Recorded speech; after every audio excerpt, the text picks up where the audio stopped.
दोस्तों estate 2019 merit और sixth phase तीनों को लेकर बहुत ही इम्पोर्टेंट न्यूज़ मैं आप लोगों के लिए लाया हूं, क्योंकि आज एक केस में पटना हाई कोर्ट की तरफ से फिर से शिक्षा विभाग शिक्षा सचिव को बहुत बड़ा फटकार लगा है। और इस फटकार का असर सिक्स्थ फेज की प्रक्रिया जिसको रोक दिया गया है चुनाव का बहाना बनाकर, पंचायत चुनाव का बहाना बनाकर, इस पर भी असर पड़ सकता है। तो आप लोग बने रहिएगा, मैं आपको दिखाता हूँ वह कौन सा केस है और हाई कोर्ट ने क्या फटकार लगाई है और क्यों फटकार लगाई है, और इस फटकार का मेरिट के केस पर भी क्या असर हो सकता है। ये देख सकते हैं आप लोग, यही वह केस है जिसके सुनवाई में आज पटना हाई कोर्ट के तरफ से शिक्षा विभाग, शिक्षा सचिव और मुख्य चुनाव आयुक्त तीनों को कल पटना हाई कोर्ट में हाजिर होने के लिए कहा गया है।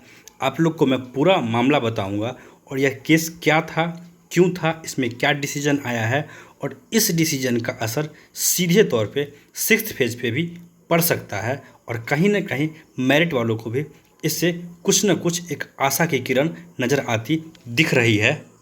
यह जो दोस्तों केस नंबर है CWJC 1056/2021, इसी का आज सुनवाई हुआ। आप लोग देख सकते हैं इसका लिस्टिंग आज 37 नंबर पे दिखा रहा है। इसमें पटना हाई कोर्ट ने सीधे तौर पर बिहार सरकार के मुख्य शिक्षा सचिव, अपर शिक्षा सचिव कह सकते हैं आप लोग, और बिहार के जो मुख्य चुनाव आयुक्त है, इन दोनों को कल पटना हाई कोर्ट में हाजिर होने के लिए कहा है। और वो क्यों कहा है ये भी जानना आप लोगों के लिए ज़रूरी है। हुआ कुछ ऐसा कि जो शारीरिक स्वास्थ्य शिक्षा अनुदेशक की भर्ती बिहार में होनी थी, इसके लिए पटना हाई कोर्ट की तरफ से पहले ही ऑर्डर दिया गया था और कहा गया था कि 4 सप्ताह के अंदर इस बहाली को पूरा कराया जाए। लेकिन जैसा कि आप लोग को पता है कि बिहार सरकार जो है बहाली फंसाने में एक्सपर्ट है, कोई ना कोई बहाना बनाकर ये लोग बहाली को फंसा ही लेते हैं। तो जब इन लोगों ने बहाली नहीं कराया तो आप लोग देख सकते हैं यहाँ पर जो पेटिशनर हैं इस केस में, इनका नाम है डॉक्टर राजेश कुमार पांडे। इन्होंने फिर से कोर्ट का दरवाज़ा खटखटाया तो कोर्ट बहुत ही, एक तरह से कहिए तो जो मुख्य न्यायाधीश है इन्होंने बहुत ही सख्त लहजे में कहा कि यह बहाली क्यों नहीं कराई गई। जब कहा गया गवर्नमेंट के वकील की तरफ से कि बिहार में पंचायत चुनाव चल रहा है, तब माननीय न्यायाधीश ने बहुत ही सख्त लहजे में कहा कि चुनाव आयुक्त या फिर जो चुनाव आयोग है वो कोर्ट के डिसीजन को रोकने वाला होता कौन है। आप लोग एक मिनट रुक जाइए, मैं आप लोग को पहले दिखाता हूँ कि यह पूरा का पूरा केस क्या है और यह पूरा का पूरा मामला क्या है और यह पूरा का पूरा मामला किस तरह कब से लंबित है।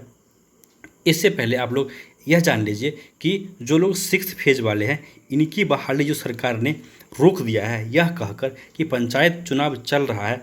तो अब ज़रा ध्यान से सुनिए इस बातों को। अब जबकि पटना हाई कोर्ट की तरफ से यह कह दिया गया है कि कोर्ट के आदेश को चुनाव आयोग नहीं रोक सकता है, और दूसरी बात जैसा कि सभी को पता है वैसा बहुत सारा डिसीजन पहले भी आ चुका है दूसरे हाई कोर्ट्स में और सुप्रीम कोर्ट में भी, जिसमें कहा गया है कि जो बहाली प्रक्रिया पहले से चली आ रही है उस पर आदर्श आचार संहिता लागू नहीं होता है। तो फिर कौन सा बहाना बनाकर और कैसे सरकार सिक्स्थ फेज की बहाली को अटका रही है।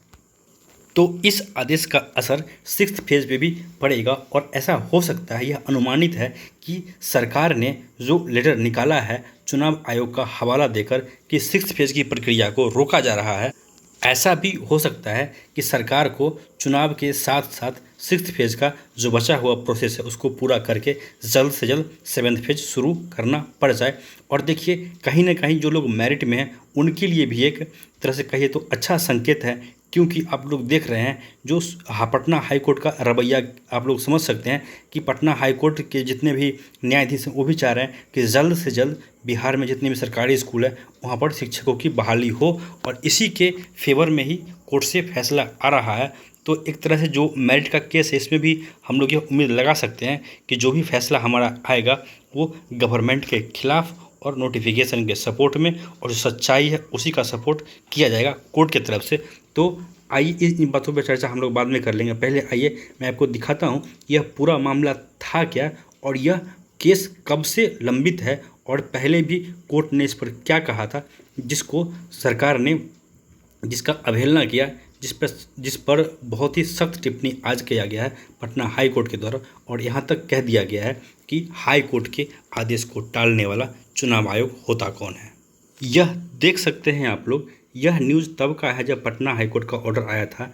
इसमें कहा गया था 8,366 शारीरिक शिक्षकों की बहाली का रास्ता साफ, पटना हाईकोर्ट ने प्रक्रिया शुरू करने का आदेश दिया। देख सकते हैं आप लोग, यह न्यूज़ कब का है, 29 जून का है। ये तब का न्यूज़ है जब पटना हाईकोर्ट ने इस बहाली को 4 हफ्तों के अंदर पूरा करने का आदेश सरकार को दिया था, जिस पर सरकार ने कोई एक्शन नहीं लिया। देखिए पूरी मामला को समझते हैं हम लोग। देखिए इसमें कहा गया है, दरअसल राज्य में शारीरिक शिक्षकों के इतने पदों पर नियुक्ति कई सालों से लटकी हुई है।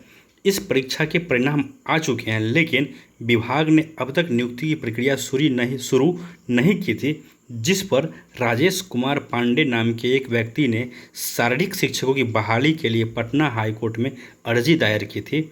इस मामले में कई बार पटना हाईकोर्ट में सुनवाई हो चुकी है। आगे देखिए, इसमें कहा गया है कि याचिकाकर्ता राजेश कुमार पांडे के वकील सुरेंद्र कुमार सिंह ने कहा 2 हफ्ते में शिक्षा विभाग को नियुक्ति प्रक्रिया शुरू करने का आदेश दिया है। इस मामले पर अगली सुनवाई अगस्त में होगी। देखिए पटना हाईकोर्ट ने 2 हफ्तों के अंदर इस नियुक्ति प्रक्रिया को शुरू करने का आदेश दिया था सरकार को, लेकिन इस आदेश का सरकार ने अनसुना कर दिया और इस पर कोई एक्शन गवर्नमेंट की तरफ से नहीं लिया गया। अब समझिए यह पूरा का पूरा मामला है क्या। तो देखिए साल 2015 में केंद्र सरकार ने नीति बनाई थी, जिसके तहत सभी सरकारी स्कूलों में एक शारीरिक शिक्षक काम करेंगे। इस नीति को बिहार सरकार ने भी अपनाया था और राज्य इसको लेकर बहाली निकाली थी। हालांकि 2017 में इस बहाली में देरी के वजह से राजेश कुमार पांडे ने पटना हाईकोर्ट पहुंचे थे। आगे देखिए इसमें कहा गया है, इसके बाद बहाली में फिर से देरी की वजह से राजेश पांडे ने कोर्ट में अर्जी दायर की थी। अगस्त 2019 में कोर्ट में 2 बार सुनवाई हुई थी। इस सुनवाई में तत्कालीन शिक्षा विभाग के अपर मुख्य सचिव RK महाजन, जो उस समय के शिक्षा सचिव थे, को उपस्थित होना पड़ा था, जिसके बाद शिक्षा विभाग ने नियुक्ति संबंधी तारीख भी तय की थी। इस मामले को लेकर शिक्षा विभाग ने 30 अप्रैल 2020 तक शारीरिक शिक्षकों की बहाली की बात कही थी, लेकिन बहाली नहीं होने पर अक्टूबर 2020 में एक PIL दायर की गई थी। तो दोस्तों अब आप लोगों को यह पूरा का पूरा केस समझ में आ गया होगा कि यह शुरुआत कब हुआ था। और यह देख लीजिए 2019 में ही इस पर केस किया गया था और इसमें विभाग के द्वारा यह कहा भी किया था कि 30 अप्रैल 2020 तक इस बहाली को पूरा कर लिया जाएगा। लेकिन शिक्षा विभाग का जो ढुलमुल रवैया है और बिहार सरकार का शिक्षकों के प्रति जो दोहरी नीति है, इसके कारण इस बहाली को अटकाया गया था।